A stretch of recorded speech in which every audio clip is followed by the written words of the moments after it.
It was supposed to be the happiest night of my life.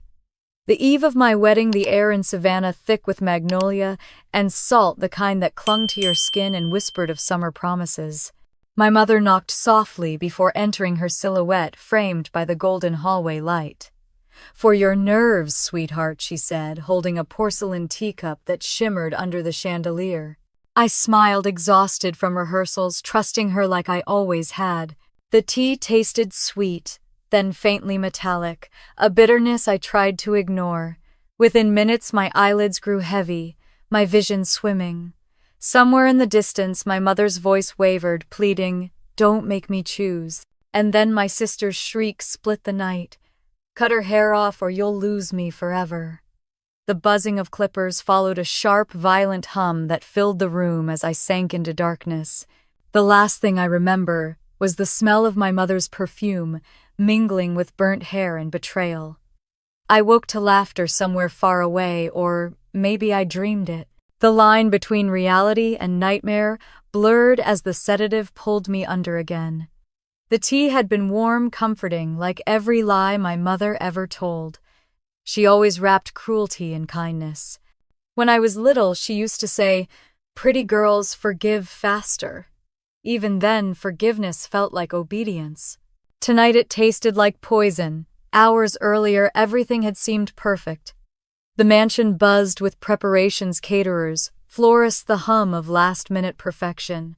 My father had given his usual sermon about honor and appearances before retreating to his study. My mother fluttered through the halls like royalty, her pearls clicking softly against her neck. And Lily, my younger sister, my parents' golden child, had spent the evening posting filtered photos of herself in the bridesmaid dress she'd chosen without my consent. She had always found ways to make my milestones hers. Graduations, birthdays, even job offers. Somehow she always became the main character. I used to think it was unintentional, that her need for attention came from insecurity. But that night, watching her twirl before the mirror, I saw something else triumph. When Mother brought the tea, I thought maybe, just maybe, she was trying to be kind. She called it chamomile, her little southern secret for nerves. The steam rose between us, fragrant, deceptive. Her hands were steady as she handed it over, but her eyes flickered quick like a storm warning. "You need rest, Emma," she said softly. "Tomorrow is important. We can't have you looking exhausted." I thanked her because gratitude was my second language in that house. I sipped. Warmth spread through me, slow and syrupy, pulling at the edges of my consciousness until the walls themselves seemed to sigh. The first wave of dizziness came gentle as a tide. I blinked, trying to steady the room, but everything began to tilt, the chandelier light stretching like liquid gold. "Mom," I murmured, my voice slurring. "What's in this?" She smiled faintly, the kind of smile she gave reporters at church fundraisers, practiced hollow. "Just love, darling." My knees buckled. I clutched the edge of my vanity porcelain against marble, and the teacup slipped from my hand, shattering across the hardwood floor. My reflection swam before me, two eyes wide with confusion, mouth forming words that no longer made sense. The door burst open.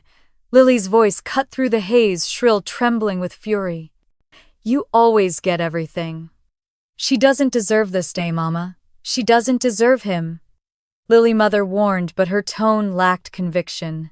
"Stop it. No." Lily's sob twisted into a scream.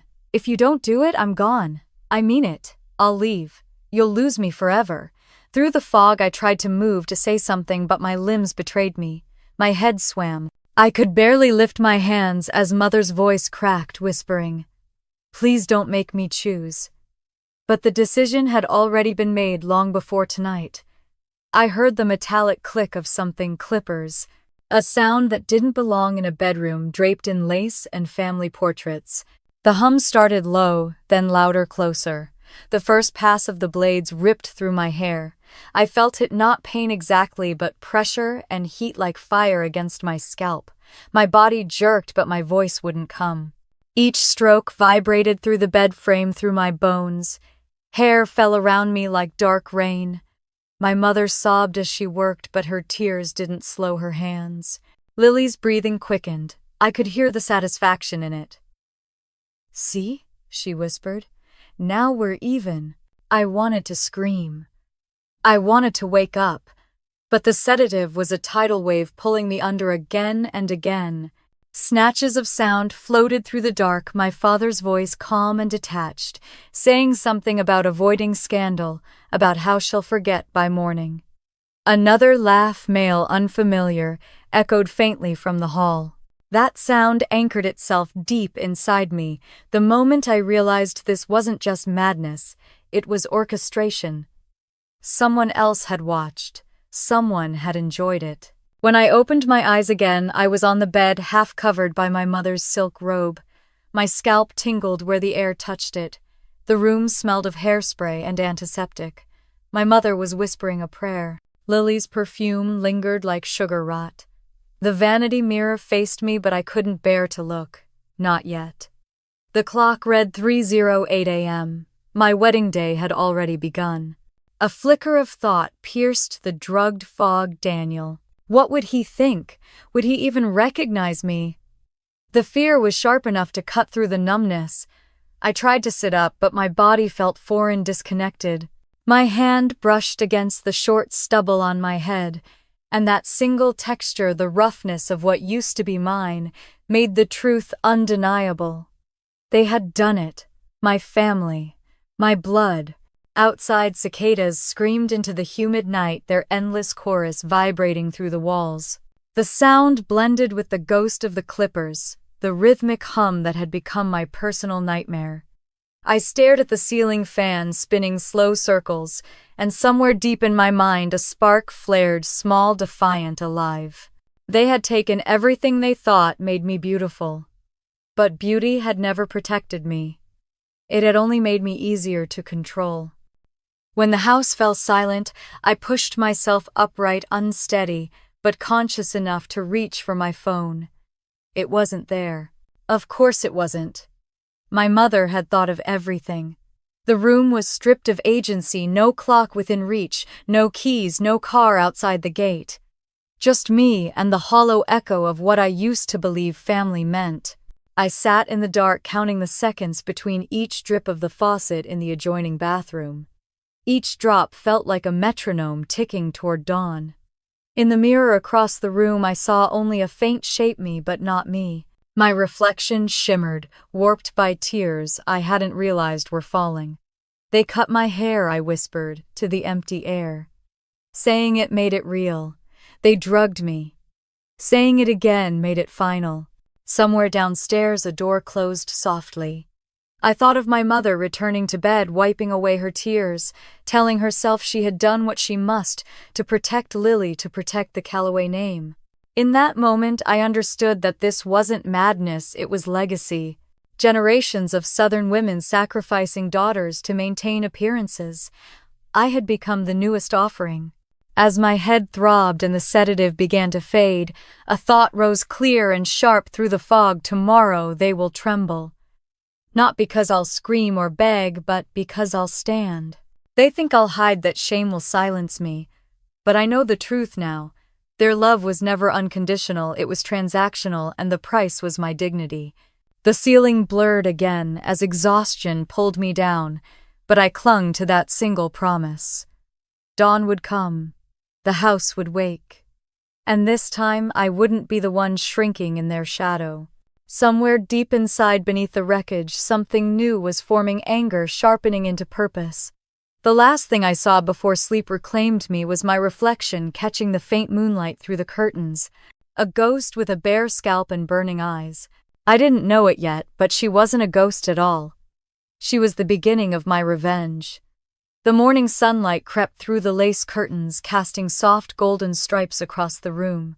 For a brief, impossible second, I almost forgot what had happened. Then the ache behind my eyes returned, heavy and familiar, and when I lifted my hand to my head, my fingertips brushed against uneven stubble. My scalp burned. My breath caught halfway in my throat. It wasn't a dream. They really had done it. The air smelled of roses and hairspray, remnants of the chaos from the night before. Someone had left the window open. Outside, a mockingbird sang as if the world hadn't just cracked in half. I heard footsteps approaching before I could move. The door opened with its usual creak, and my mother stepped inside carrying a silver breakfast tray as if we were starting an ordinary Sunday morning. "Good morning, sweetheart," she said, her voice too calm. "You need to eat something. Big day ahead." Her eyes slid over my head, lingered for half a second, and then pretended not to see. "You drugged me," I whispered. The words tasted like rust. She didn't even blink. "You were anxious. I gave you something to rest. Weddings are stressful." The casual tone was more terrifying than anger. She set the tray down and adjusted the napkin like she was staging a magazine cover. "Let's not dwell on things that don't matter. You'll feel better after breakfast." I stared at her in disbelief. "You cut my hair." She smiled faintly, the same rehearsed smile she used at charity luncheons. "Don't be dramatic, Emma. It's only hair." Then she turned to smooth the bedsheets, ignoring the tremor in my hands. I realized then that she wasn't going to apologize. In her mind, nothing unforgivable had happened. She was already rewriting it. By the time she left, I couldn't breathe in that room. The scent of her perfume clung to everything. I got up dizzy and went to the mirror. The woman staring back was almost unrecognizable, pale, hollow-eyed, stripped bare. My throat tightened, but no tears came. Maybe I'd used them all up years ago. Downstairs, the house buzzed with movement. The Calloway mansion never stopped performing, especially on a day like this. I could hear staff rushing doors, slamming, the faint hum of the air conditioner that never quite reached this room. When I was a child, I used to think the house itself could feel. Now it felt like a stage, every hallway rehearsed, every smile part of the script. At 8 o'clock sharp, I made myself go downstairs. The breakfast room smelled of coffee and burnt toast. My father sat at the head of the table reading the newspaper, every inch the image of composure. Lily was already there, wearing one of my silk robes, her golden hair brushed into waves. She looked up and froze for a moment when she saw me. Then she smirked, eyes glittering. "Wow," she said softly, bold choice. Father folded his paper and cleared his throat. "Your mother tells me you had an episode last night." He didn't look at me. "You've always been sensitive." "An episode?" My voice cracked. "Is that what we're calling it now?" "You drugged me, and you let her." He raised a hand sharply, the same way he used to silence me at dinner when I was a child. "Watch your tone. We will not make a scene on your wedding day." My chest tightened. "A scene? You shaved your daughter's head and you're worried about a scene." "Sit down, Emma," my mother said quietly, walking in with her coffee cup. "You're shaking. You need to eat something." Lily sipped her juice, pretending to be amused. "Maybe we can find you a fancy scarf," she murmured. "Grace Kelly vibes." I wanted to throw something at her, but the exhaustion was too heavy. I sat down instead. Every eye in the room was on me, waiting for me to behave. It was a ritual I knew well: rage, then silence, then pretending nothing happened. That was the Calloway way. Father finally folded the newspaper and placed it neatly beside his plate. "You've always misunderstood us," he said, his voice soft, patronizing. "Everything we do is for you. For this family's reputation." "For reputation," I repeated. "Not love." He frowned as if I'd used profanity. "Love and duty are the same thing in this house." Lily laughed short and sharp. "Maybe for some of us." The silence that followed was suffocating. I excused myself before I said something I couldn't take back. As I left the room, I heard my mother's voice behind me, weary and exasperated. "She's just emotional. She'll thank us one day." I walked through the house like a ghost. Every photo on the wall showed a perfect family smiling at charity galas and debutante balls. My mother shaking hands with mayors, my father cutting ribbons at the courthouse. I wondered how many people would still smile if they saw what those hands were capable of behind closed doors. In my old room, the vanity gleamed under the light. My phone was missing, of course. My mother had thought of everything. But she hadn't taken my laptop. I turned it on mostly out of defiance and saw something unexpected, a faint notification on the home screen, doorbell camera motion detected at 11:47 p.m. The breath caught in my throat. The doorbell camera. My father had installed it last month, bragging to everyone at church about his state-of-the-art security system. It automatically uploaded footage to the cloud. I clicked the notification. The app demanded a password I didn't have, but the realization hit me like a jolt of electricity. Someone else might. Aunt Grace. Grace had always been the outcast, my mother's older sister, stubborn and outspoken, the one who refused to play the Southern belle role. When I was little, I adored her. When I grew up, my parents warned me she was a bad influence. I hadn't seen her in months, not since she'd accused my father of mishandling their mother's estate. I remembered her telling me once, truth always has a way of keeping receipts. Maybe the truth had finally kept one for me. I sat there for a long time trying to steady my breathing. Through the window, I could see the manicured gardens where we used to host Easter luncheons. My mother was outside now giving orders to the florists, her voice clipped and precise. It was like watching an actress who refused to break character even after the curtain had fallen. A soft knock interrupted my thoughts. The door creaked open, and Lily slipped inside. She closed it behind her, leaning against the frame, with her arms crossed. "You shouldn't be so angry," she said after a pause. "Mom just panicked. You always make things dramatic." I stared at her. "You told her to do it." "I heard you." Her face flickered fear, then arrogance. "You've always been the favorite. I just evened the score." "The favorite?" I laughed bitterly. "You had everything. You still do." She took a step closer. "You think this changes anything? You'll still walk down that aisle. Because if you don't, they'll fall apart, and we'll all go down with them. Maybe that's what needs to happen." Her jaw tightened. "If you ruin this, Emma, you'll regret it." "No," I said quietly. "I already regret staying silent this long." She didn't have an answer for that. She turned on her heel and left, slamming the door behind her. I stood by the window again, heart pounding. The house felt smaller now, like it was shrinking around me. Somewhere downstairs I heard my mother laughing for the benefit of the caterers, her perfect hostess voice carrying through the halls. The same woman who cut my hair 12 hours ago.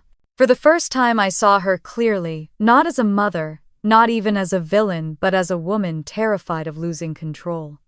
She had built her life on lies so fragile that truth itself felt like fire to her. I wasn't sure how I would do it yet, but I knew one thing I wouldn't hide. They'd taken my voice for the last time. I looked back at the mirror.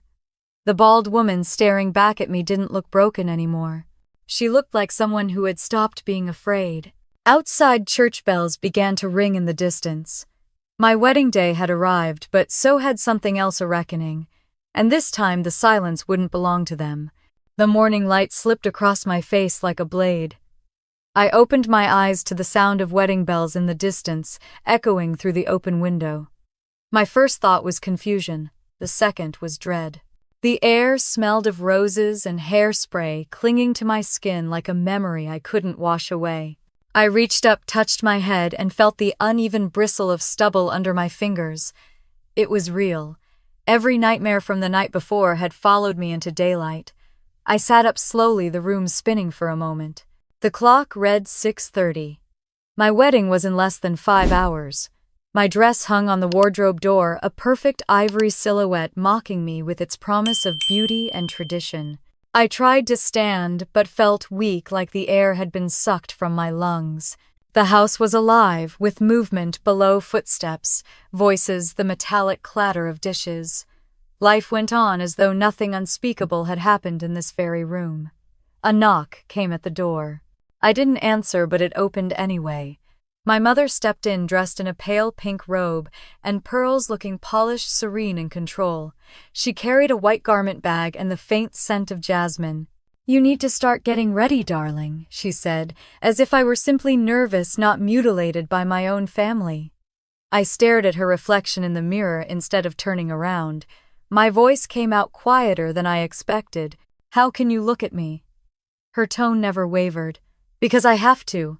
I wanted to scream, but the words died in my throat. She unzipped the garment bag and pulled out the gown, smoothing the lace with her manicured hands. "We'll cover it with the veil. It'll be fine. You'll look radiant." "I don't want to hide it," I said, my voice trembling. "Don't be foolish." Something inside me hardened.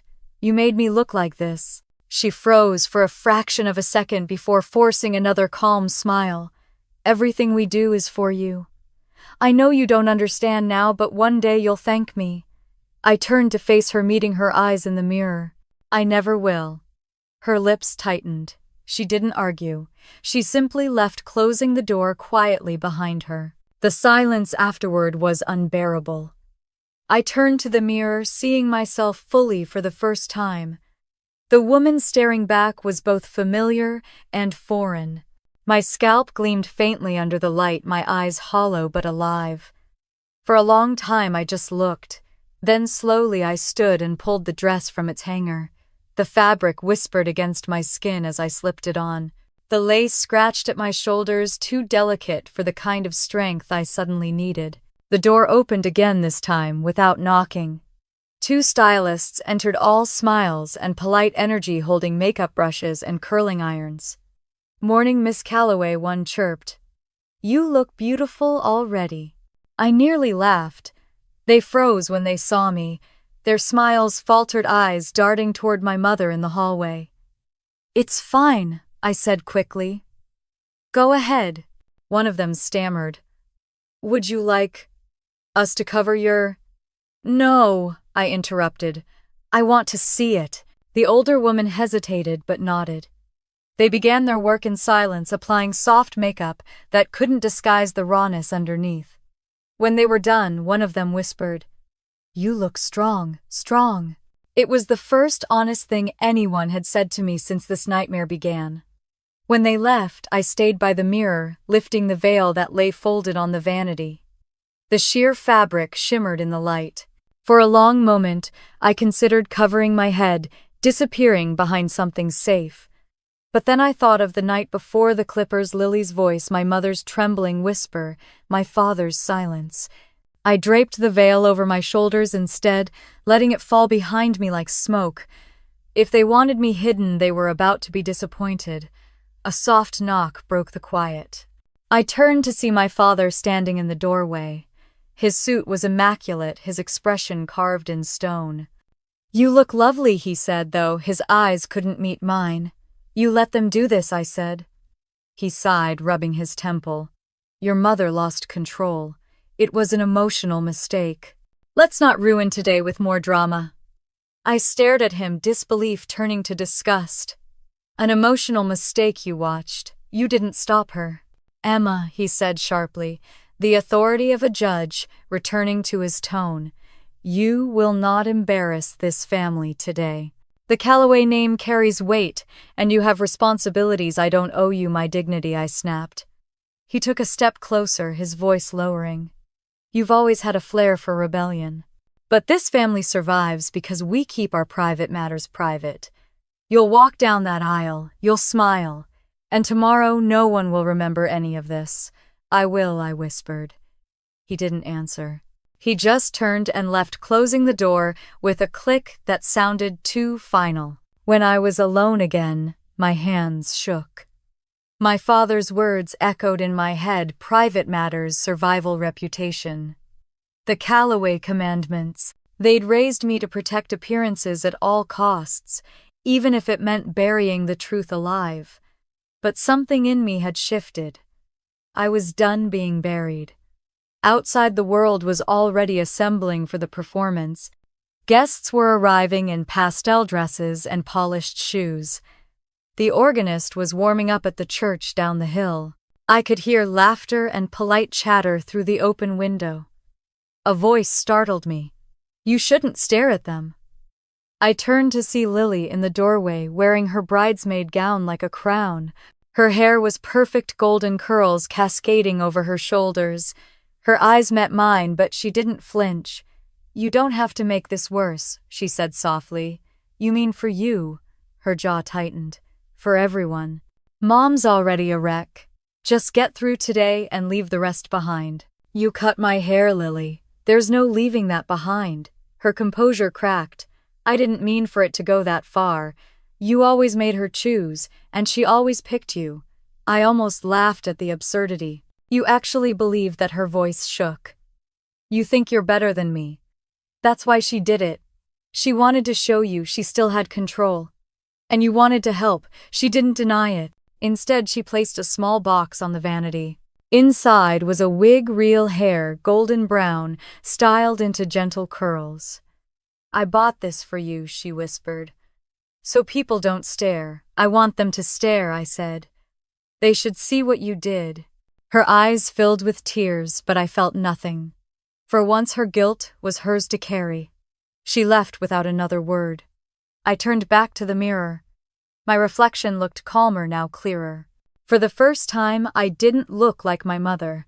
I looked like myself, raw, scarred, alive. The knock came again, lighter this time. Emma. It was Daniel's voice. The sound of it broke through my armor, warm and familiar. I'm here, I said, though my throat ached. Through the door, his tone was soft. Your mother said you're not feeling well. Do you want me to come up? No, I said quickly. I'll see you at the altar. There was a pause. Then gently he said, Whatever's wrong, we'll face it together. His words steadied me in a way nothing else could. When I heard his footsteps fade, I pressed my hand against the door, wishing I could tell him everything. But not yet. Not like this. The photographer arrived soon after, cheerful and oblivious. He positioned us in front of the mansion for family photos. My parents stood beside me, smiles frozen, pretending everything was fine. The photographer raised his camera. Say, Calloway. I smiled for the picture, but it wasn't for him. It was for me because I knew the truth they were too afraid to face. This photograph would capture their lie forever. As they ushered me toward the waiting car, I caught sight of a figure parked across the street. A navy blue sedan. Aunt Grace's face behind the windshield, calm, steady, watching. She raised a hand in a small wave. I froze, then smiled faintly. Hope flickered sharp and sudden. Someone new. Someone I had seen. The driver opened the door, and I climbed inside, smoothing the dress across my knees. The engine started, and as the car pulled away, I looked back at the mansion one last time. The windows gleamed under the sunlight, flawless and deceptive like the people inside. I touched the back of my head, feeling the coarse edges of hair against my palm. It no longer felt like shame. It felt like a scar I could wield. They thought they'd stripped me of power, but they'd only peeled away the last of my fear. The church bells rang again, louder this time, carrying across the Georgia heat. My wedding day had begun. And so had my revenge. The church smelled of lilies and candle wax. My hands trembled as I clutched my bouquet, waiting inside the small bridal room.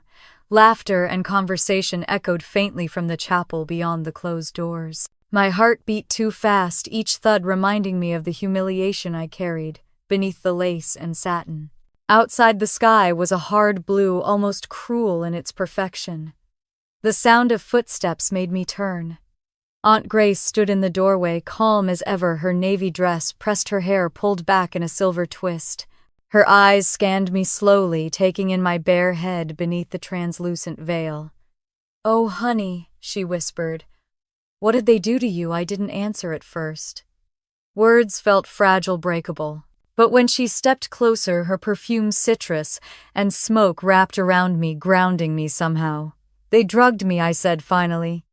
"And then they cut my hair." Grace's eyes darkened. "Your mother and Lily," I said quietly. My father watched. Her jaw tightened. Of course he did. For the first time that morning, I felt like someone saw me, really saw me. Grace reached into her purse and pulled out her phone.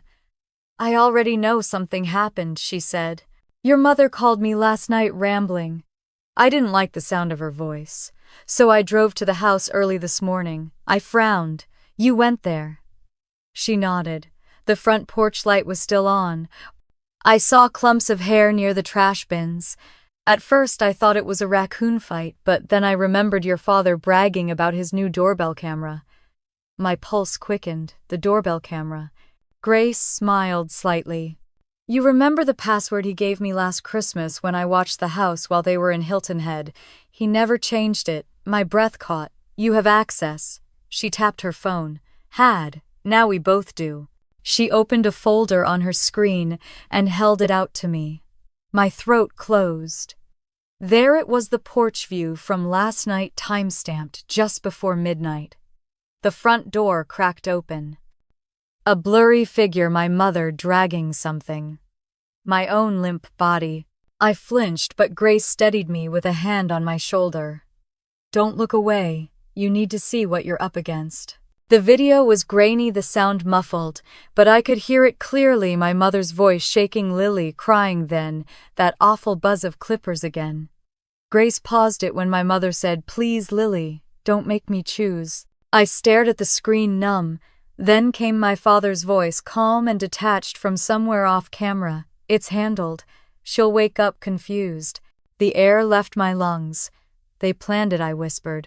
They all planned it. Grace put her phone away and looked at me for a long moment. This family's been sick for generations. You know that, right? I nodded, faintly remembering hushed stories of my grandmother's temper, of how she used fear like a weapon. Grace sat beside me, her voice low. Your grandmother was worse than Caroline. She locked me in the cellar once for speaking out, said she was teaching me respect. Our mother raised us to believe love means control. Caroline learned it well. I turned toward her. And you didn't, I left, she said simply. But I paid for it. She made sure I was the cautionary tale. Grace looked around the room, her gaze landing on the bouquet in my hands. That's how these families survive, Emma. By passing down silence. Someone has to break it. The words sank into me slowly. I'm supposed to walk down that aisle in 15 minutes. Then you'll walk, Grace said, standing. But not the way they expect. I frowned. What do you mean? She held up her phone again. This video. The world needs to see it. You don't have to scream or beg for justice. Just let them reveal themselves. How? There's a projector set up for the reception slideshow, isn't there? Your mother probably planned a montage of smiling photos and polite applause. I nodded weakly. She always does. Grace smiled, a sharp, knowing thing. Then we'll use her stage. I stared at her. You can make it play there, I know the coordinator, she said. She's an old friend.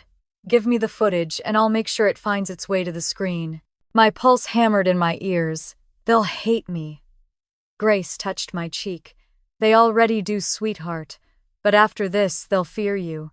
And that's better. I sat in silence, trying to steady myself. Somewhere beyond the door, an organ began to play a soft prelude. Guests were finding their seats. I could almost picture their faces, the women with pearls, the men with polite smiles, all ready for another Calloway production. Grace leaned down. You still have time to choose. I closed my eyes. I already have. She nodded once, then slipped her phone into her purse. I'll handle the tech. You focus on walking out there like the truth itself. When she left, I felt the air shift. For the first time, I wasn't alone. I turned toward the mirror, studying the reflection staring back. The veil shimmered faintly under the light, transparent enough to reveal my scalp. My heartbeat slowed. This wasn't the face of the compliant daughter they'd raised. It was something stronger. The door creaked open again, but this time it was Daniel. He looked nervous, his tie slightly crooked, his hands twisting together. When he saw me, he froze. You look incredible, he said, though his eyes flicked up, startled to the bare skin beneath the veil. Are you sure? I asked softly. He stepped closer. I'm sure. There was a flicker of fear in his eyes, confusion too, but it wasn't rejection. He took my hand, thumb brushing over my knuckles. I don't know what's going on, but I'm here. You'll see soon, I whispered. Just stand by me, he nodded. Always. When he left, I could feel the weight of what was coming settle in my chest, not dread exactly, but anticipation. The coordinator appeared then, breathless. 10 minutes, Miss Calloway. I smiled faintly. I'm ready. Grace returned just as the coordinator disappeared. Her expression was calm, efficient. It's done. The files are loaded. When the reception starts, they'll play automatically. I exhaled, shaking slightly. Thank you. She reached for my hand and squeezed. You remind me of your grandmother in the best way. The woman she might have been if she'd ever found the courage to tell the truth. Do you think I'm doing the right thing? Grace's gaze softened. Truth isn't about right or wrong, Emma. It's about freedom. And you've been chained to their lies long enough. The music changed outside, an organ swell signaling the processional. My heart leapt to my throat. Grace straightened my veil and stepped back. Walk tall. Let them see what they created. I took one last look in the mirror. The girl I used to be was gone. In her place stood someone forged by betrayal and ready to wield it like a weapon. The door opened, sunlight pouring in. A hush fell over the hallway as the bridesmaids turned to look at me. Some gasped softly, others stared in silence. I didn't flinch. As I took my first step toward the chapel doors, I heard Grace's voice behind me, low but steady. They've spent their lives hiding behind faith and reputation. It's time those walls come down. I nodded once and walked forward. Each step echoed louder than the music, my veil trailing behind me like smoke. At the end of the aisle, Daniel waited, and beyond him, the people who had broken me, still believing they controlled the story. They didn't know that the story was already over. They just hadn't seen the ending yet. The chapel bells rang with a slow, solemn rhythm that seemed to echo inside my ribs. I stood alone in the small bridal waiting room, my hands trembling against the bouquet of white lilies. Outside, the murmur of guests floated through the air, polite laughter, rustling dresses, the kind of calm that only existed before disaster. The veil lay across the table beside me, sheer and delicate its edge, catching the sunlight that filtered through the stained glass window. I stared at it, wondering how something so light could carry the weight of everything that had been done to me. The mirror on the wall reflected a woman I didn't recognize. The gown fit perfectly, lace and silk, every detail chosen by my mother, but the person wearing it no longer fit the role. My scalp gleamed faintly beneath the veil's shadow. I touched it once just to feel the truth of it. My reflection didn't flinch this time. I whispered, almost to myself, they thought this would break me. A soft knock came at the door. Aunt Grace entered quietly, closing it behind her. She carried a small sewing kit and a flash drive in one hand, the same flash drive that held the video that would end everything. Her eyes softened when she looked at me. "You're not hiding it, are you?" she asked. I shook my head. "No more hiding." Grace smiled faintly, setting her things down on the table. "Good. The truth doesn't need to hide. It just needs a stage." She adjusted the veil, pinning it so that it framed my face rather than covering it. "When you walk through those doors," she said, "don't bow your head. Let them see what they've done and what you've survived." "I'm terrified," I admitted. "Of course you are," she said softly. "Courage isn't about not being scared. It's about standing there anyway." She took a breath, glancing toward the window where the church courtyard shimmered in the heat. "The files are ready. Everything's set for the reception." I nodded, feeling my pulse quicken. The weight of what we were about to do pressed against me, but beneath it was something steadier, resolve. Grace straightened the lace around my neckline, her hands gentle but sure. "You remind me of your grandmother," she murmured. "She had your same stubborn fire. She never got the chance to use it." "She would have liked you more," I said. Grace smiled. "Maybe. Or maybe she'd have feared you. You're what she could have been if she'd ever stopped being afraid." Her words lingered as she stepped back, giving me one last look before she slipped out of the room. The silence she left behind was thick, almost sacred. I turned back to the mirror, watching my reflection breathe. Every heartbeat felt like a countdown. Then another knock came. This one, hesitant, uncertain.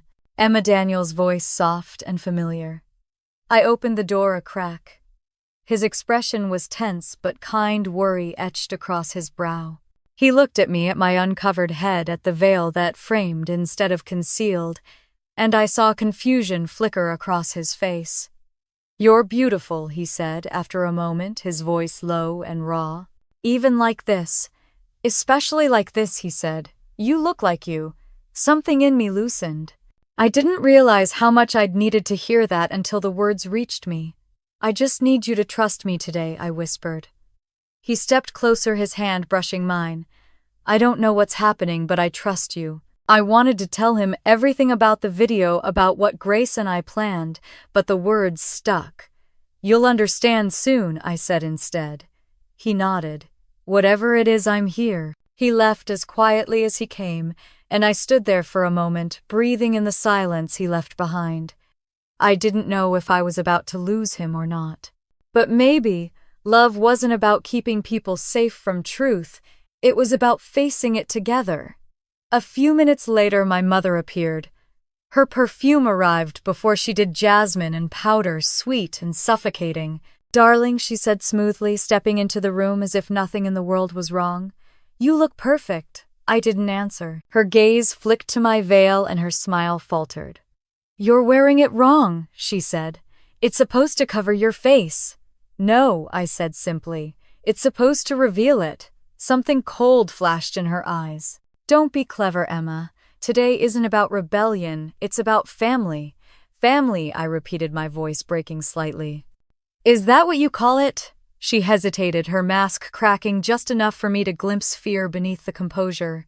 "If you embarrass us today," she said quietly, "you'll regret it." "I already do," I said. Her lips parted, then closed again. For a long silent moment she studied me like she was trying to find the obedient daughter she'd spent years crafting. But she wasn't there anymore. Without another word she turned and left. When the door closed, I let out a shaky breath. My hands were trembling again. I picked up the small ivory ribbon Grace had left on the table, the one she said belonged to my grandmother. I tied it around the bouquet, securing it with a silver pin. "For every woman who stayed quiet," I whispered. "Not anymore." The organ music began to swell beyond the walls. The coordinator's voice called softly through the door. "It's time, Miss Calloway." I nodded, even though no one could see me. My knees wobbled slightly as I walked toward the mirror one last time. The reflection staring back at me was calm, unflinching.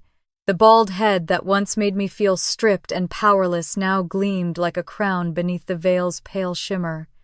The doors at the end of the hallway waited.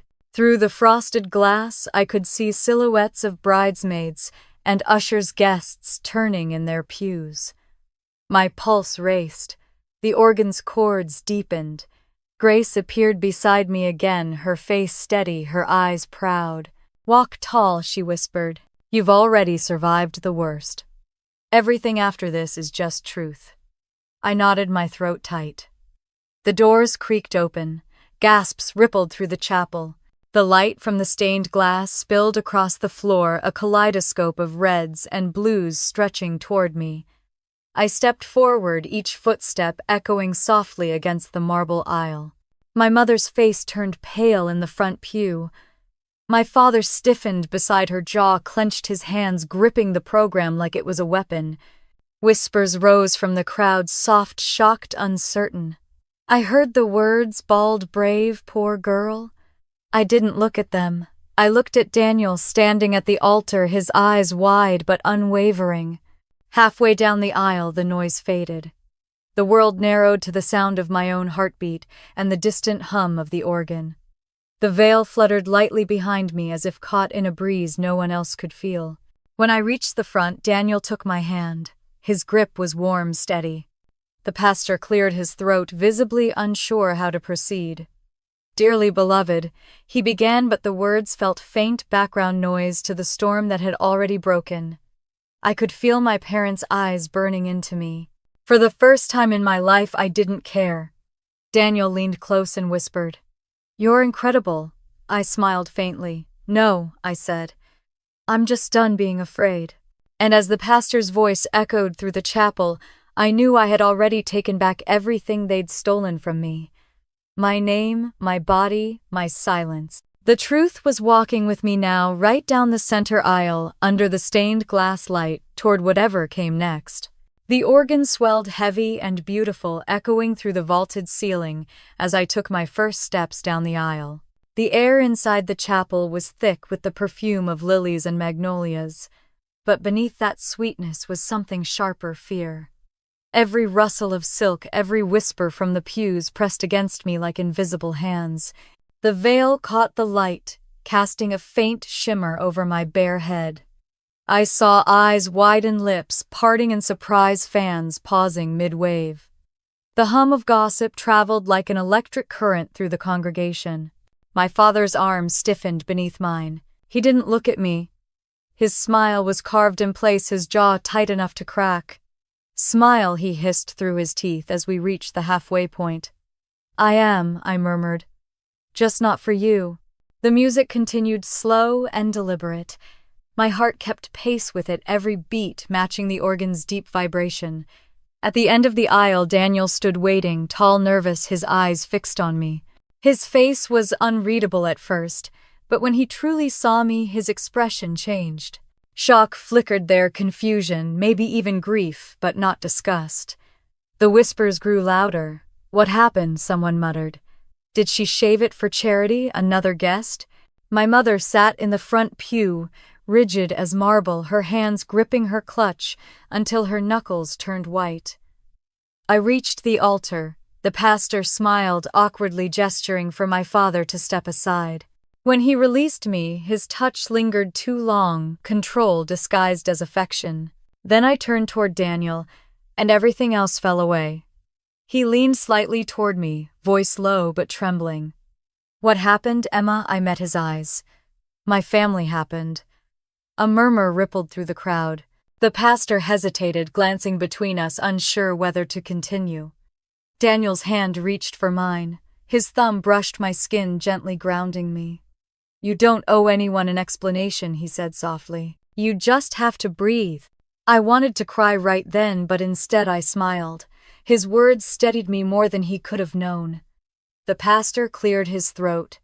"We are gathered here to celebrate the union of..." I barely heard him. The world had gone still, except for Daniel's hand holding mine. My father's stare burned the back of my neck, but I didn't turn. I could feel my mother's anger radiating across the aisle, her shame like heat. When the pastor invited us to exchange vows, Daniel spoke first. His voice trembled at first, but then grew strong. "Emma," he said, "I don't know what storms you've walked through, but I know you stand here stronger because of them. I promise to face every storm beside you." Gasps whispered through the crowd. A few heads turned toward my parents, who sat frozen, their smiles gone. Then it was my turn. I took a breath, the bouquet trembling slightly in my hands. "Daniel," I said, my voice shaking, "I've spent my whole life being told what I should be: quiet, perfect, obedient. But standing here, I know love isn't about perfection. It's about truth. You taught me that." The room fell silent. Even the pastor looked moved, blinking hard behind his glasses. When he finally pronounced us husband and wife, Daniel leaned in. The kiss wasn't long or dramatic. It was simple, steady, a promise in itself. The audience clapped, though some hesitated, unsure if they should. My mother didn't move. My father's hands rested on his knees, motionless, his jaw tight. As we turned to face the congregation, I heard someone whisper, "Poor thing. Her family must be mortified." Another voice, sharper, replied, "She looks radiant, braver than all of them." We walked down the aisle together, hand in hand. The music rose again, but this time I heard something different in it, a note of finality. The doors opened, flooding us with sunlight. For a moment I had to close my eyes against the glare. Outside, the world buzzed with polite applause and clicking cameras. The photographer's cheerful voice floated through the air. "Smile for me, Mr. and Mrs. Moore." Daniel squeezed my hand. "You did it," he whispered. I smiled faintly. "Not yet." The reception hall gleamed in the afternoon light, filled with white flowers and gold-trimmed table settings. Every inch screamed Callaway perfection. The guests moved between champagne flutes and laughter that sounded a little too forced. Daniel stayed close, introducing me to people whose faces I barely recognized. They congratulated me with careful smiles, each one pretending not to notice the veil that revealed rather than concealed. My mother approached eventually, her expression porcelain and brittle. "A word, dear," she murmured, her voice sugar and venom. Daniel glanced at me uncertain. I nodded, letting him go speak with friends. Caroline Calloway waited until we were out of earshot, then hissed, "What are you trying to do to this family?" I looked at her calmly. "Tell the truth." Her mask cracked just for a second. "You're humiliating us. You humiliated yourselves." She took a step closer, lowering her voice. "You have no idea how this looks." "I think everyone has a pretty good idea," I said, nodding toward the clusters of guests stealing glances at her. Her composure faltered. "You're ungrateful." "Ungrateful," I laughed softly. "You drugged me, cut my hair, and expected me to smile for photos." Her voice broke. "You'll regret this." "I already do," I said quietly, and walked away before she could answer. I found Daniel near the terrace talking to Aunt Grace. They both looked up as I approached. Grace's eyes were calm, sharp as glass. She handed me a folded napkin with a single word written inside, "Ready." My pulse quickened. "It's time," she nodded. "The slideshow starts in 20 minutes. Once the toast begins, the footage plays automatically. I made sure the coordinator won't interfere." Daniel frowned, confused. "What's going on?" Grace smiled gently at him. "The truth, dear boy. The truth is about to take its turn." He looked at me. "Emma," I took his hand, squeezing it once. "You'll see, just stay beside me." The next 20 minutes passed in a blur. Laughter, clinking glasses, the soft hum of the band, all of it felt distant. I caught my father's voice somewhere behind me, low and anxious, whispering to Caroline. She was pale now, her movements stiff. Maybe she sensed what was coming. When the band paused and the MC called for attention, the crowd gathered near the dance floor. Before we begin the first toast, he announced, "Mrs. Calloway has prepared a special video in honor of the bride and groom." Grace caught my eye from across the room. A small nod. The lights dimmed. The projector flickered to life. For a few seconds, cheerful music played, a slideshow of me and Daniel smiling the Calloway mansion, a montage of perfect Southern life. The audience smiled, relaxed.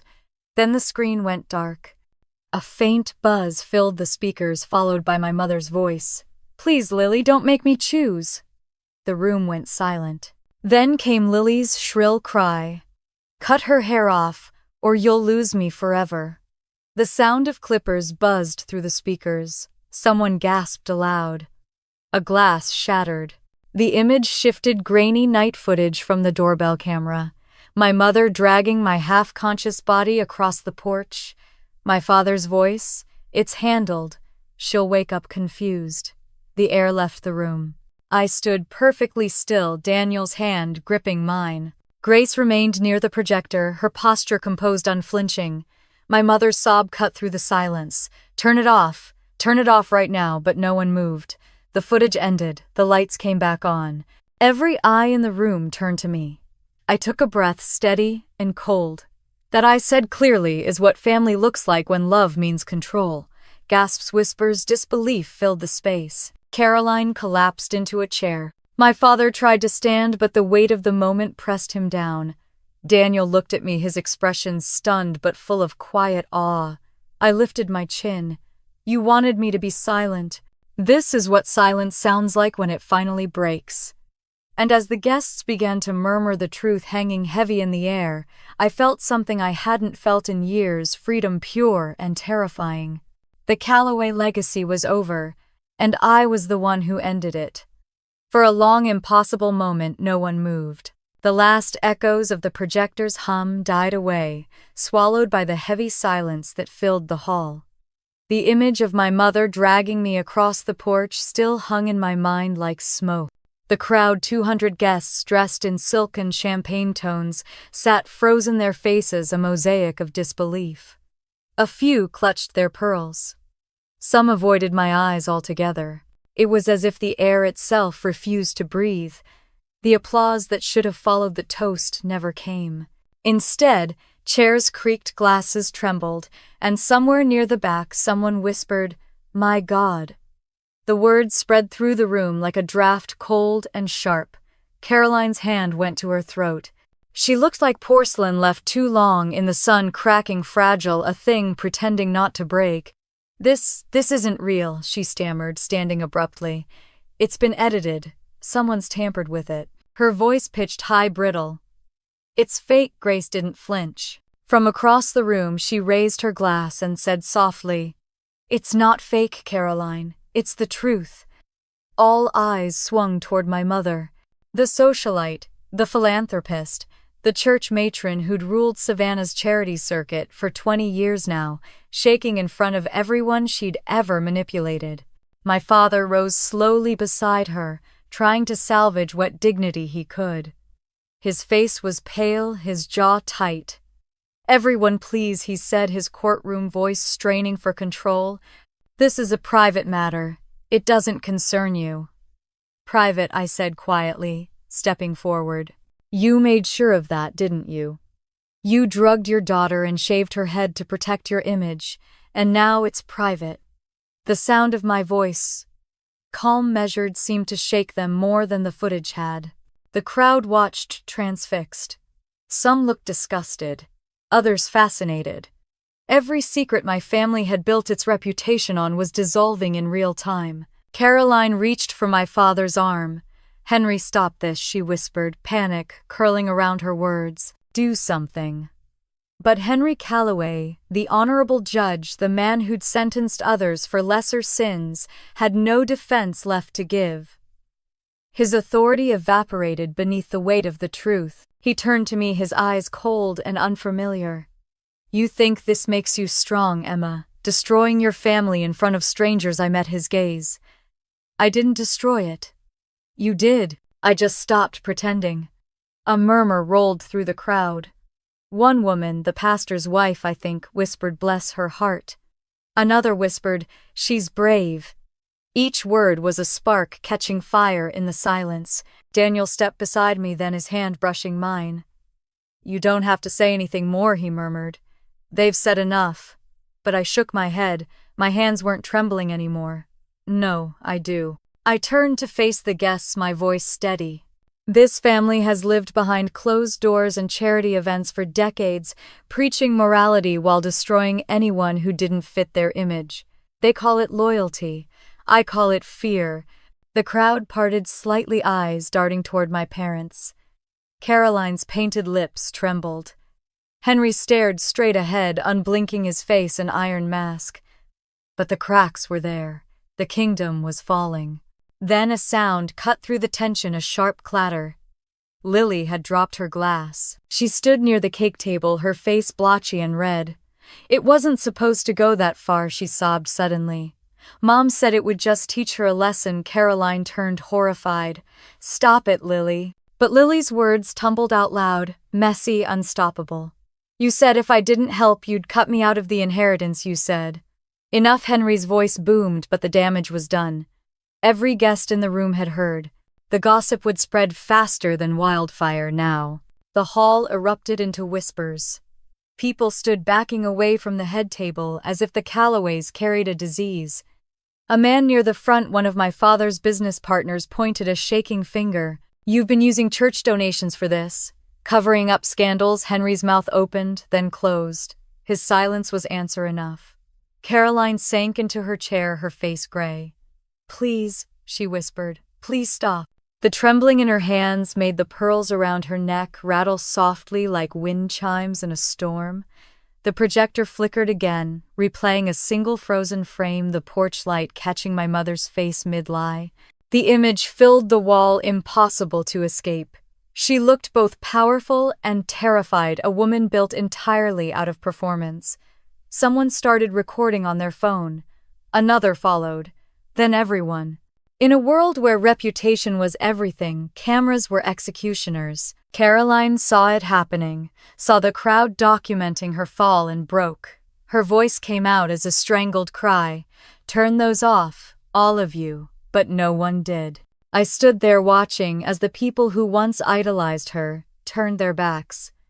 The Callaways, who had taught me that image was everything, were being undone by their own reflection. My mother swayed. Her hand caught the edge of the dessert table and the entire wedding cake toppled. The pristine white frosting splattered across the marble floor, a mess of sugar and ruin.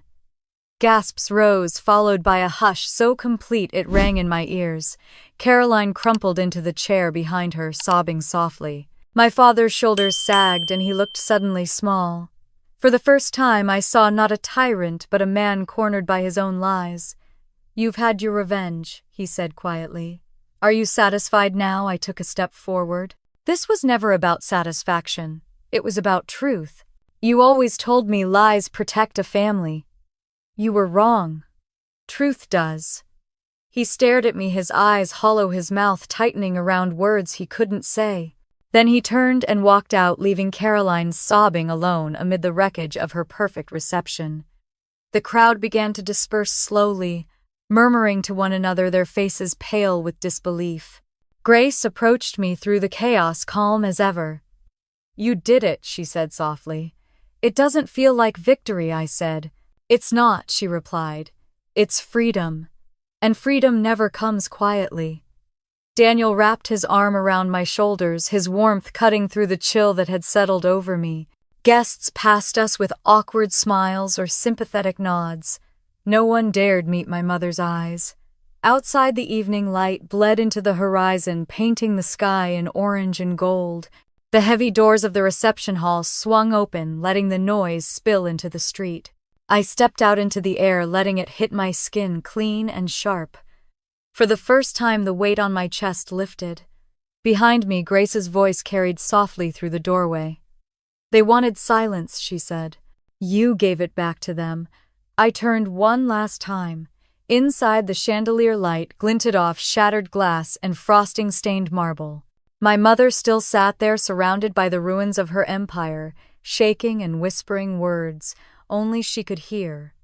The guests would leave. The gossip would live. And by morning, Savannah would have a new story to tell the day the Callaways fell. I looked at Grace. "It's over," I said. She smiled faintly. "For them, yes. For you, it's just beginning." Daniel squeezed my hand, and together we walked down the church steps, away from the hall into the cooling twilight. The cicadas hummed the same way they had the night before, when everything shattered. Only this time the sound didn't haunt me.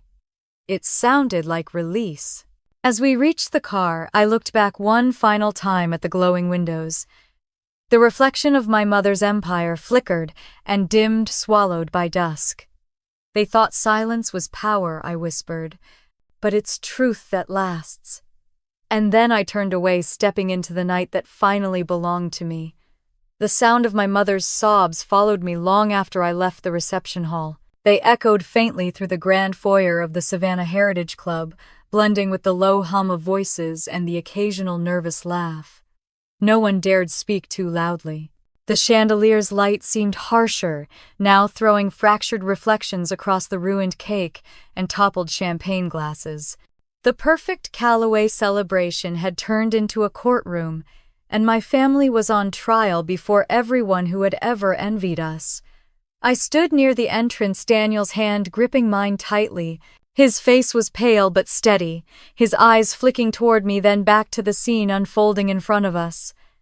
Caroline Callaway, my mother, was still seated at the head table, trembling, her perfect curls coming undone. Her makeup streaked down her cheeks, pearls broken and scattered across the marble floor like tiny confessions.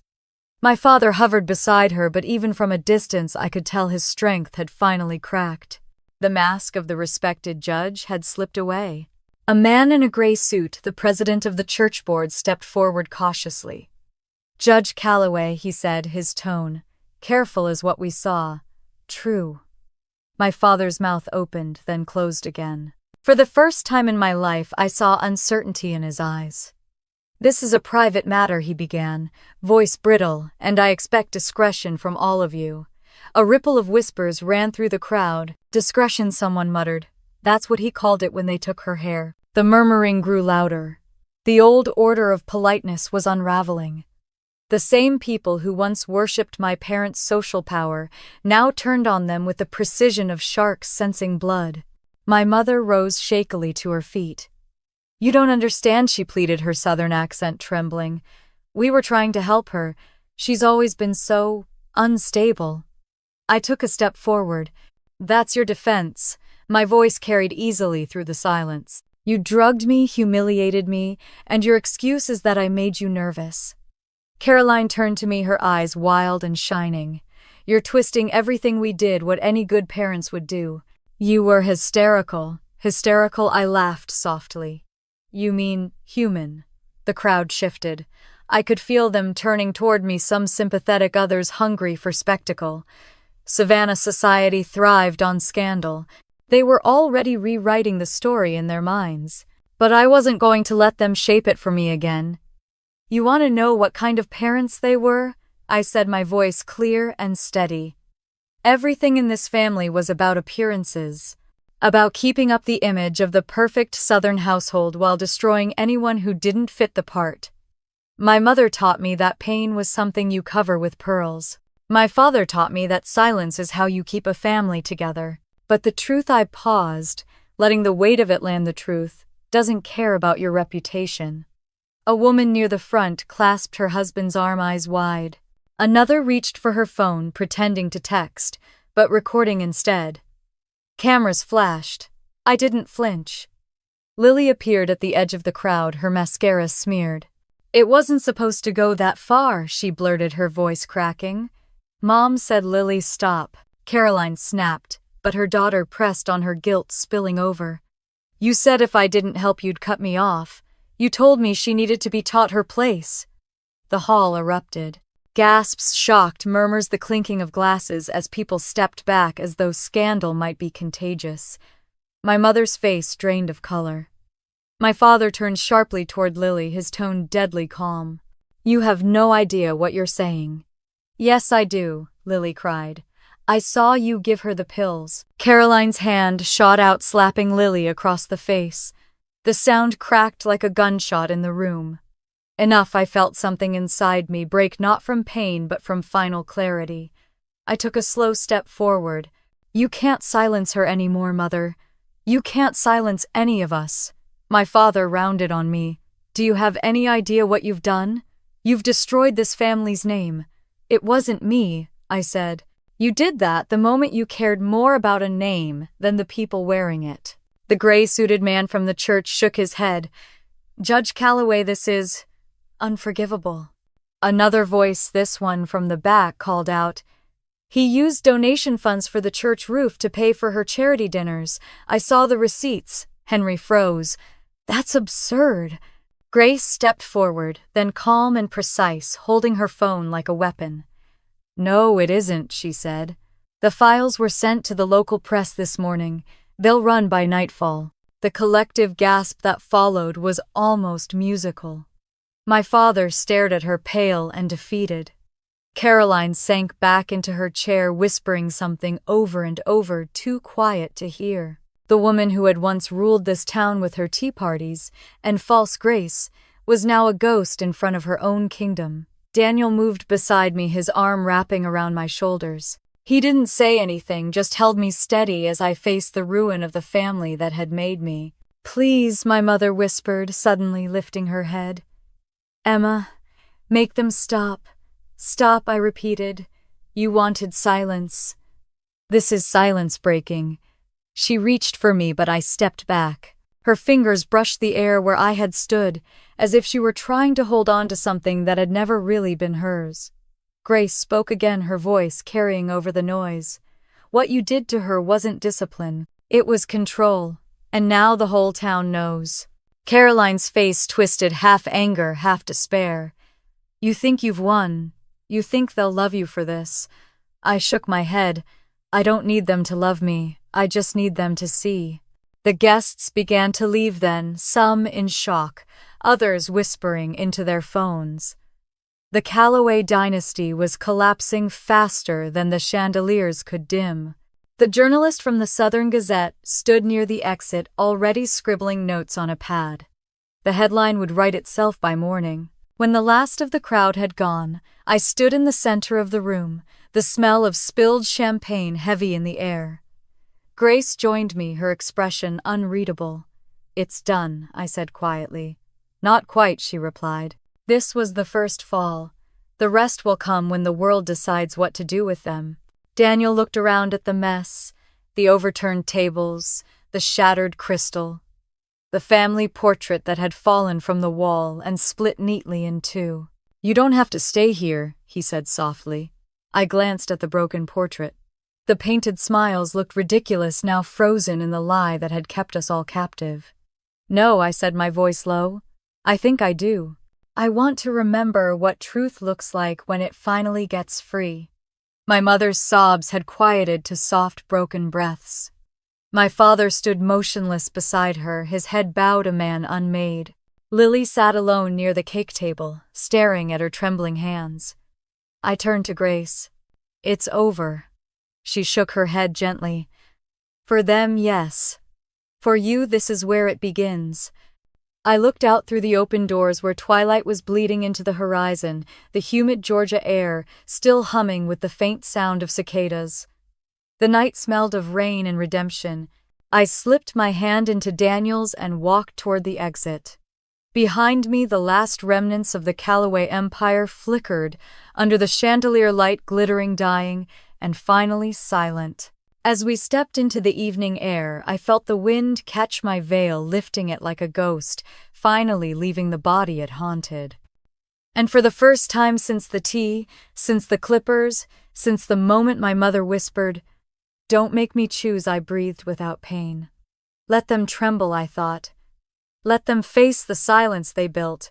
I was done living inside it. The headlines arrived before sunrise. Every front page in Savannah carried the same photo, my mother's frozen expression from the video. Still, her hand mid-reach, her pearls tangled, her eyes wide in horror. Beneath it, the headline in bold, "Judge Callaway and wife accused of drugging daughter before wedding." The story had broken faster than even Grace predicted. The footage leaked online overnight, shared by a dozen guests who couldn't resist posting it before they even left the reception hall. By dawn, it was everywhere. I sat on Grace's porch, the sea air thick with salt and morning mist, the paper folded beside my untouched coffee. The gulls cried overhead, indifferent to scandal. Daniel stood at the railing, his tie loosened, his eyes still red from sleeplessness. "They're going to hound you," he said quietly. "Reporters, old friends, strangers, they'll all want a statement." "I already gave them one," I said. "The truth." Grace stepped outside carrying another mug. "Truth doesn't stop gossip, sweetheart. It just changes its direction." She handed me the cup and sat beside me, scrolling through her phone. The Gazette isn't the only one. The Chronicle, WSAV News, even national outlets picked it up. They're calling it the Callaway scandal. Savannah's golden family undone by their own facade. I watched the ocean through the mist. The waves rolled slow and steady, unconcerned. "They'll survive it," I said finally. "They always do." Grace shook her head. "Not this time." By mid-morning, the calls began. Unknown numbers, journalists, talk show producers, documentary offers.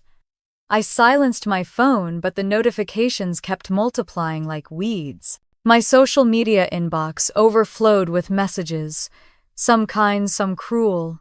Words like brave, crazy, selfish, hero. Everyone had an opinion, and none of them knew me. Daniel knelt beside my chair, his voice low. "You don't owe anyone your story." "I think I do," I said. "Not to them, to myself." He didn't argue. He just squeezed my hand and went inside, leaving Grace and me on the porch.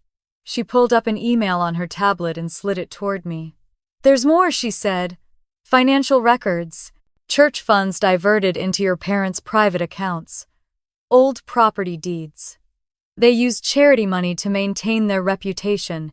You were their mask, and when you cracked, they panicked." I stared at the screen. "You found this?" She nodded. "I've been keeping receipts since your grandmother's time. Your father stole the inheritance that should have gone to both of us. I let it go, but not anymore. Their power isn't just emotional, it's financial. That's what keeps people silent. What do we do with it? We expose it, she said simply. Every cent, every lie. The thought made my stomach turn. Another scandal, another explosion. But I knew Grace was right. It wasn't enough to show what they did to me. The world needed to see why. The first knock came before noon. A young journalist from the Gazette stood on the porch holding a recorder. "Mrs. Moore," she began, cautiously. "I know this is difficult, but people are calling you a symbol, someone who stood up against a legacy of Southern silence. Would you like to respond?" I looked at her bright, hungry eyes, and thought of all the women in this town who'd been told to smile through humiliation, to swallow truth for the sake of family honor. I met her gaze and said, "Tell them I'm not a symbol. I'm just the proof that silence always cracks." She nodded, scribbling notes, and left.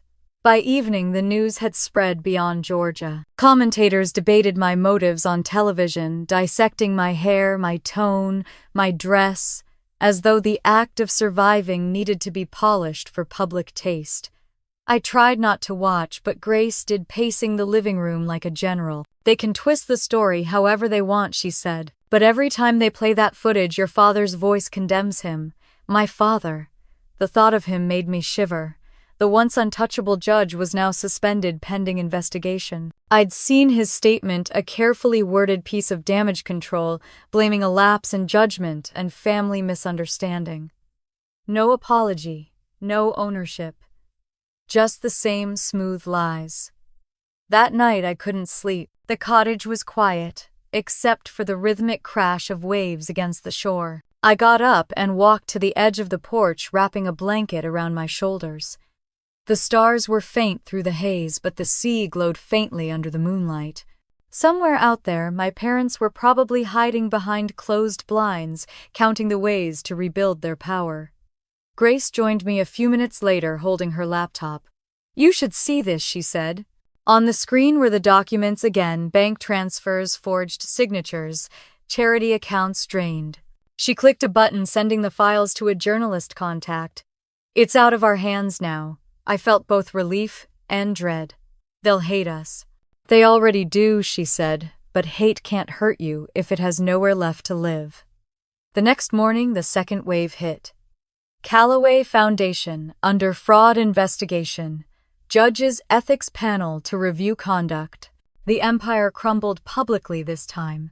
Caroline's photo appeared again this time, leaving her charity's office surrounded by cameras. She looked smaller, older, her beauty dimmed by the truth she couldn't control.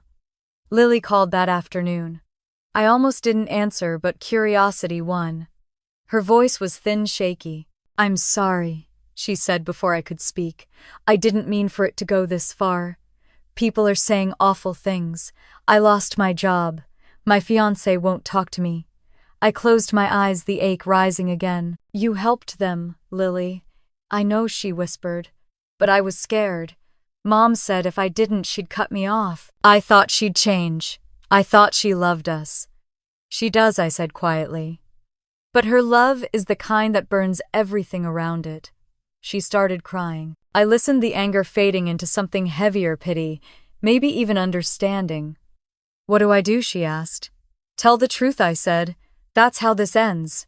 She didn't reply. When the line went dead, I felt both lighter and lonelier. Later that evening, Daniel found me sorting through boxes in the living room. Among the old family photos, I found one of my grandmother, a stern woman in pearls, her eyes cold even in black and white. On the back, she'd written in looping script, "We keep our roots polished even when they rot." I handed it to Grace. "Was she really that bad?" Grace nodded.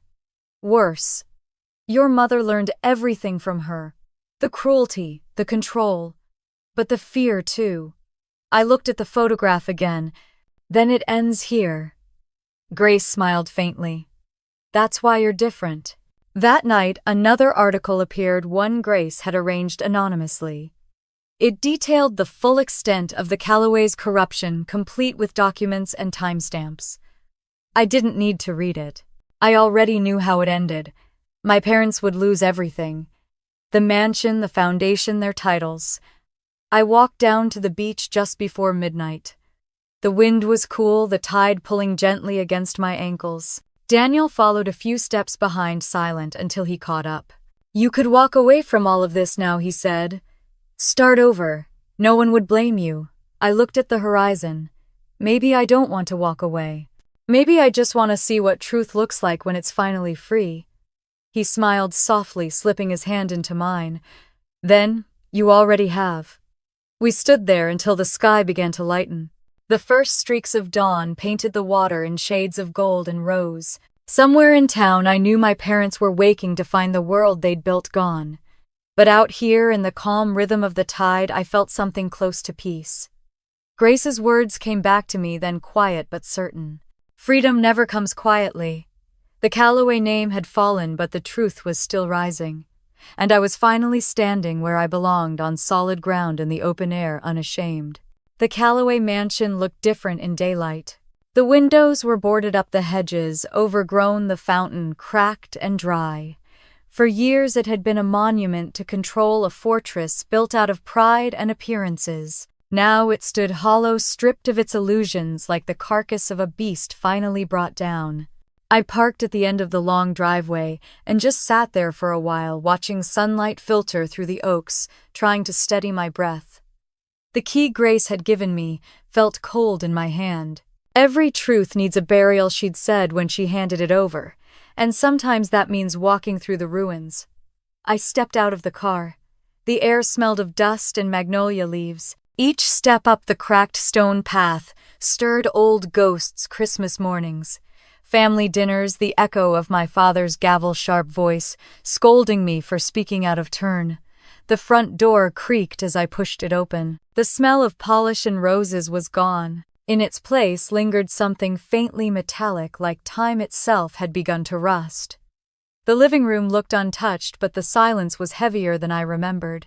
Family portraits still lined the walls, though most had been removed from their frames. Ghostly rectangles of lighter wallpaper marking where they once hung. The grand piano sat closed, gathering dust. I traced a finger along its surface, remembering how my mother used to play hymns after dinner, her face soft in the candlelight.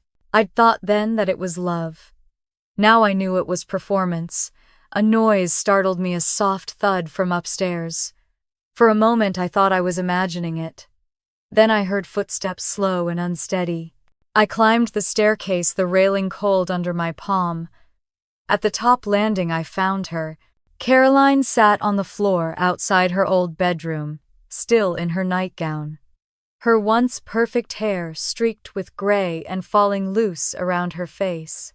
She looked up at me, startled but not angry. Her eyes were swollen, her cheeks hollow. "You came," she said quietly. "I had to," I replied. Her lips trembled. "I wasn't sure you'd ever step inside this house again. I wasn't sure either." She gestured weakly toward the room behind her. "I can't sleep in there. Too many mirrors." I hesitated, then sat down on the opposite wall, leaving a few feet between us. The silence stretched. She finally broke it. "They froze our accounts. The house is being taken. Your father, he's gone." I looked at her surprised. "Gone? He left last week." "No note, no calls. Just gone." She laughed softly, a sound with no joy. "Said he needed time to think. Men always need time to think when they've destroyed something." Her hands twisted the edge of her robe. "I keep wondering when I stopped being a mother. Maybe when I started being a Calloway instead." "You were both," I said. "And one of them always won." She turned her head, eyes wet. "You think I don't hate what I did to you?" I didn't answer. She looked away.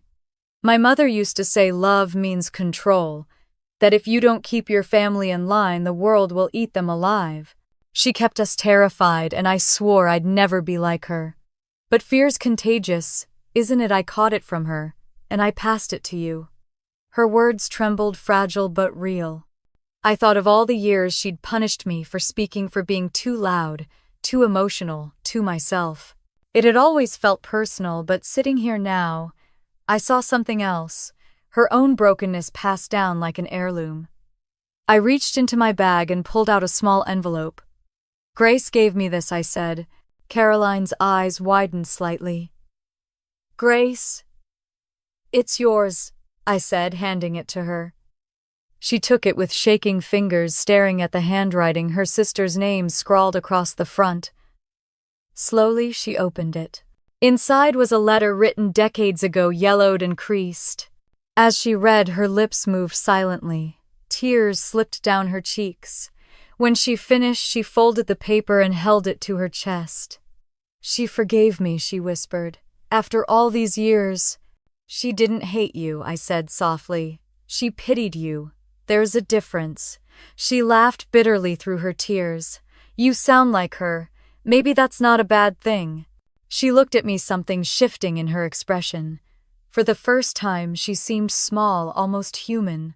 You were always stronger than I knew, she said. I thought I could control you to keep you safe.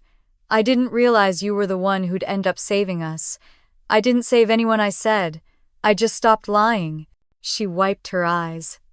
Then that's enough. We sat there for a while, the afternoon light moving across the hallway floor, dust motes dancing like faint ghosts. She reached for my hand, tentative, and I let her. Her skin was cold, her grip frail, but for once it wasn't a demand. It was an apology. I can't ask you to forgive me, she whispered. I already did, I said. Just not for you, for me. Something eased in her face, then a quiet release. I left her sitting there when the sun began to dip, her shoulders slumped but her breathing calm. In the foyer, I paused by the grand mirror. My reflection stared back clear and unflinching. The woman in the glass was not the scared girl who once lived here. She was something harder, steadier, tempered by fire. Outside, Grace was waiting by the car. Did you find what you needed? She asked. I found the truth, I said. And maybe the ashes of something close to peace. She smiled faintly. That's how healing starts. With ashes. As we drove away, I looked back one last time. The mansion stood against the dusk, its windows glowing faintly with the last light of day. For a brief second, I imagined my mother standing by one of them, watching me leave, her hand pressed to the glass. Then the house disappeared behind the trees. The road stretched ahead, empty and golden. The scent of salt carried on the wind. Grace reached over and took my hand. You know forgiveness isn't weakness, she said. It's what keeps you from becoming them. I nodded. The ache inside me wasn't gone, but it had softened. Maybe that was enough for now. When we reached the cottage, the sea was calm, the horizon washed in pink and silver. I walked down to the water's edge barefoot, the sand cool under my feet. Daniel waited there, his silhouette outlined by the fading sun. He smiled when he saw me, and something in my chest loosened. Did it help? He asked. I nodded. It didn't fix anything, but it ended something. He stepped closer, brushing his thumb across my cheek. Then maybe that's the same thing. I looked out at the waves. The tide rolled in slow and gentle like a heartbeat. My mother was raised by fear, I said quietly. And she raised me with it too. But I don't want to pass that down. If I ever have a daughter, I want her to inherit truth instead. Daniel took my hand, his fingers warm around mine. Then you already broke the curse. The sun slipped below the waterline, leaving the world bathed in gold and twilight. The air felt clean, the future open. I stood there until the stars began to appear, the sound of the sea washing over everything that had once hurt me. Behind me, Grace's light flickered on inside the cottage, soft and steady, a beacon in the dark. Ahead of me, the horizon stretched wide and endless. I closed my eyes and breathed in the salt air. The past was behind me, but its lessons stayed etched into my skin like scars that no longer hurt. When I opened my eyes again, the night felt different, lighter, freer. I wasn't haunted anymore. I was simply alive. The cottage was quiet that morning, the kind of stillness that feels earned. The waves broke gently against the shore beyond the dunes, and the gulls circled lazily above. I woke to the faint smell of coffee drifting in from the kitchen. Grace always woke before me, her body still ruled by decades of early mornings. I lay there for a moment, listening to the sounds of the sea of life moving on. When I finally got up, the light pouring through the curtains was soft, golden, forgiving. Grace sat at the table with her laptop open, glasses perched on the end of her nose. "Morning, honey," she said without looking up. "You made the front page again." I smiled, faintly rubbing sleep from my eyes. "Let me guess, The Bald Bride of Savannah." She chuckled. "Close. From scandal to strength, Emma Calloway's new beginning." She turned the screen toward me. There I was, standing by the water, the photograph from an old charity event they'd repurposed. The headline glittered beneath it, part praise, part intrusion. "I didn't ask for any of this," I said quietly. "I know," Grace said, closing the laptop, "but sometimes the story chooses you.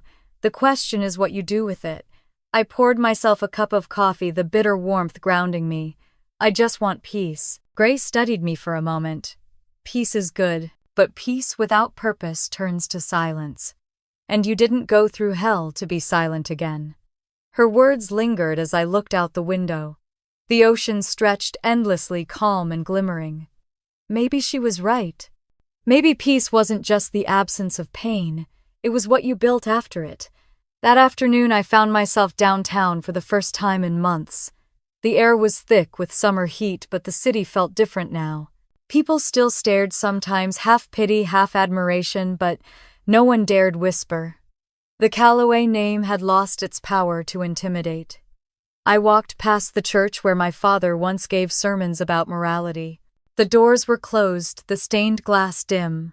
A new notice hung out front under new leadership. I wondered if anyone would ever tell the truth inside those walls again. At the end of the block stood a small building with a for lease sign in the window. The space was narrow, sunlit, and dusty, a forgotten storefront that had once been a bakery. I stood there for a long time, imagining what it could become. A place where women could tell their stories without fear. A place where silence wasn't the price of belonging. That night, I told Grace about it. She listened quietly, then smiled. "The Magnolia Project," she said, as if the name had already existed somewhere in her mind. "Because we bloom in our own time." 2 weeks later, the keys were in my hand. We cleaned it ourselves, painting the walls pale cream, hanging lace curtains that fluttered in the ocean breeze. The old wooden counter became a desk stacked with papers and letters. The smell of fresh paint mingled with the scent of magnolia candles we placed on every shelf. Daniel came by on weekends, fixing shelves, hanging lights, his quiet presence, a kind of comfort I hadn't realized I missed. On the day of the opening, only a handful of people came, women of different ages, strangers who had read about the story online. They brought tears, tremors, and courage. One by one, they shared what they had been through. An older woman spoke about her husband's cruelty. A young mother confessed that her family had disowned her for leaving an arranged marriage. A teenage girl admitted she'd been too afraid to tell anyone about the pressure at home. We didn't offer answers, we just listened. Sometimes that was enough. When it was my turn to speak, I didn't rehearse. I told them that the Calloway name didn't end with me, it ended with the silence that came before me. I told them that truth doesn't always roar. Sometimes it's just a whisper that refuses to die. After the gathering, one woman stayed behind. Her name was Clara, a widow with kind eyes and trembling hands. She touched my arm and said softly, "You gave me the courage to tell my daughter the truth about her father." Her voice cracked. "You gave me permission to start over." I smiled, but when she left, I cried. For her. For all of them. For the version of me who once believed starting over was impossible. In the evenings when the building emptied and the candles flickered low, Daniel would come by to walk me home. Sometimes we didn't speak at all. We didn't need to. His presence was a reminder that love, when real, doesn't demand perfection. It heals quietly in its own time. One night, as we walked along the boardwalk, he said, "You've turned pain into something living. Not everyone can do that. I'm just trying to make sure it meant something," I said. He stopped and took my hand. "It already does. Days bled into weeks, and the Magnolia Project grew.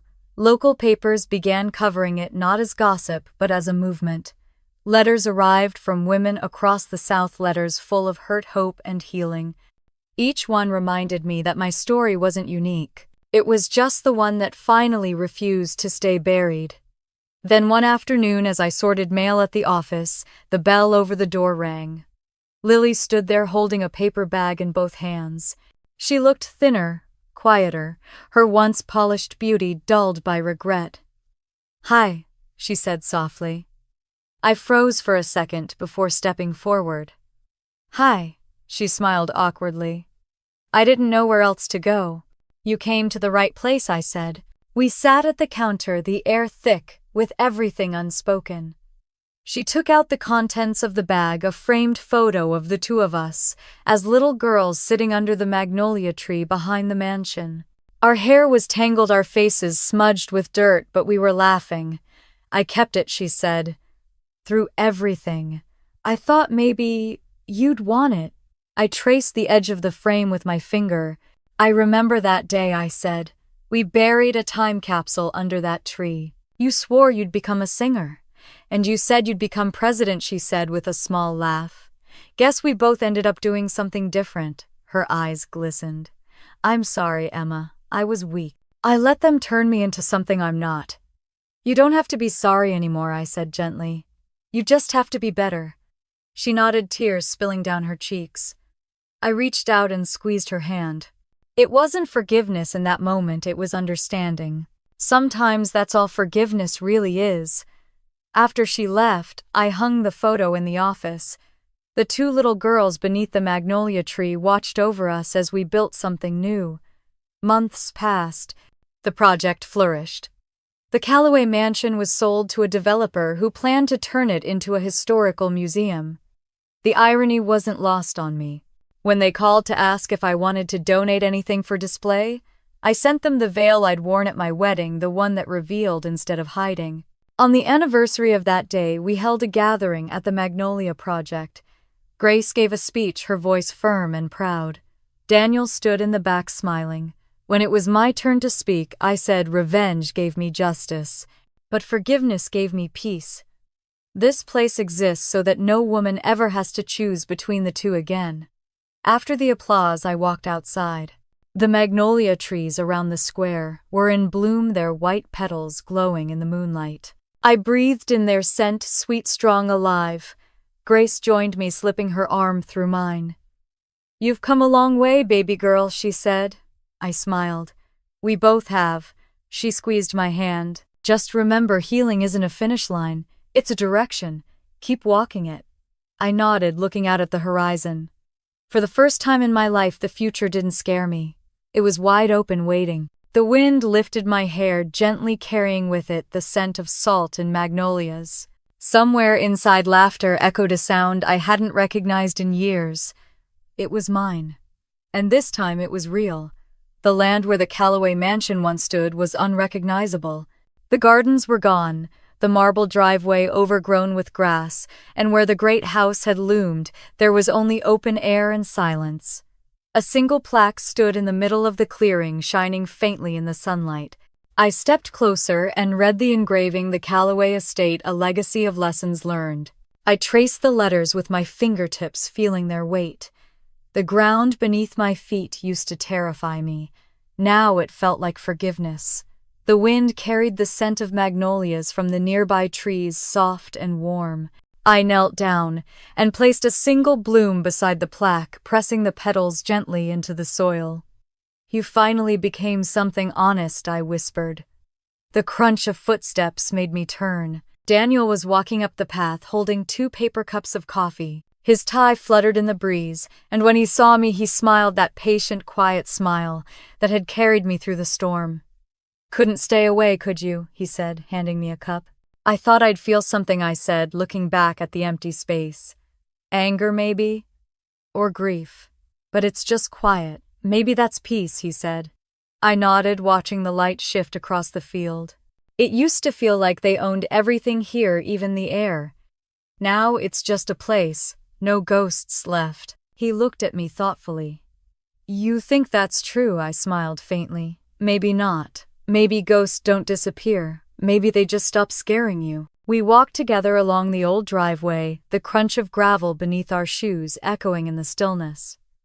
The silence between us was comfortable, filled with understanding instead of words. When we reached the edge of the property, I turned back one last time. The horizon shimmered with sunlight, washing the memory of the mansion into gold. It's strange, I said softly. I used to think revenge would feel like victory, but it doesn't. It feels like balance. Daniel took my hand. Balance is a good place to start. A month later, the Magnolia Project celebrated its first anniversary. The center was alive with laughter music and the hum of stories being shared. The once empty room now overflowed with voices, women of every age sitting in circles telling truths they had hidden for too long. Grace stood at the front, radiant in a floral dress, her hair silver in the sunlight. 1 year ago, she said, this started as an act of defiance. Today it stands as an act of love. The applause was warm and genuine. I sat in the front row beside Daniel, feeling my chest swell with pride. When Grace gestured for me to come up, I took a deep breath and stepped forward. I looked at the faces in front of me, faces marked with both pain and resilience. I once thought my story was about revenge, I began. But revenge ends. Healing doesn't. Healing keeps moving, changing, growing like the magnolias outside. A ripple of quiet filled the room. I could see women nodding, tears shining in their eyes. I was raised to believe that truth was dangerous, I said, my voice steady. That it ruins families' reputations, legacies. But the truth doesn't ruin us, it reveals us. It shows us what's real, and sometimes that's the first step toward being free. Someone began to clap, then another, until the room filled with applause. I smiled through it, not out of pride, but gratitude. When the applause faded, I added softly, "Thank you for letting my story be the beginning of yours." After the event, when most of the guests had left, I found an envelope tucked inside my bag. The handwriting stopped me, cold, my father's. For a long time I just stared at it, unsure if I wanted to know what he had written. But eventually curiosity won. His letter was brief. "I won't ask for forgiveness. I know what I've lost. You were right, truth is heavier than power, but it's the only thing that lasts. Whatever happens to me now, I hope you find peace. You've earned it." I folded the letter and set it on Grace's desk. For the first time, I didn't feel the urge to respond. Some stories don't need an ending. They just need silence to rest in. That evening, I walked along the beach. The sky was streaked with shades of rose and gold, the sea whispering secrets to the shore. I thought of my mother, somewhere in another town, living quietly away from all this. I thought of Lily, who now volunteered part-time at the project, slowly building her own redemption. And I thought of the frightened girl who once woke up bald and betrayed, and how that girl had unknowingly started a revolution. Grace joined me after a while, her sandals sinking into the sand beside me. "You did what none of us could," she said gently. "I just told the truth," I said. "That's exactly what I mean." We stood together watching the waves roll in. The last light of day shimmered across the water, and for the first time I felt entirely at home in my own skin. Later that night I sat before the old mirror in the cottage. My reflection stared back, familiar, now almost kind. I touched the short strands of hair framing my face, remembering the horror of seeing my bare head for the first time. The woman in the glass no longer looked broken. She looked free. I smiled. "You made it," I whispered to the reflection. "You finally made it." Grace's voice floated in from the kitchen. "You ready for tomorrow?" I turned from the mirror, my heart light. More than ever. The next morning, the Magnolia Project opened its doors again, filled with the sound of new beginnings. I greeted each woman who walked in with the same quiet promise: "You are not alone." In the afternoon, I spoke to a new group gathered around the table. Their faces reminded me of mine a year ago, uncertain, fragile, brave. I told them, "You don't need to be perfect to be strong. You just need to show up for yourself. Every time you speak the truth, you plant something that will outlive fear." The room went still. A few women smiled. Others wiped their eyes. As the sun lowered through the windows, petals from the magnolia tree outside drifted past the glass, swirling gently to the ground. I paused, watching them fall. Then I looked back at the women in front of me. "If my story reminded you of your own," I said softly, "don't let it end here. Tell yours, write it, share it, because silence only wins when we stop listening." I smiled and added, "And if you believe every truth deserves to be told, stay, listen. There are more stories waiting to bloom." The camera would have lingered there if this were a film. The magnolia petals falling, the sea humming in the distance, my voice fading into the sound of laughter and soft music. But it wasn't a movie. It was life, messy, painful, and astonishingly beautiful. And for the first time, I wasn't afraid to live it.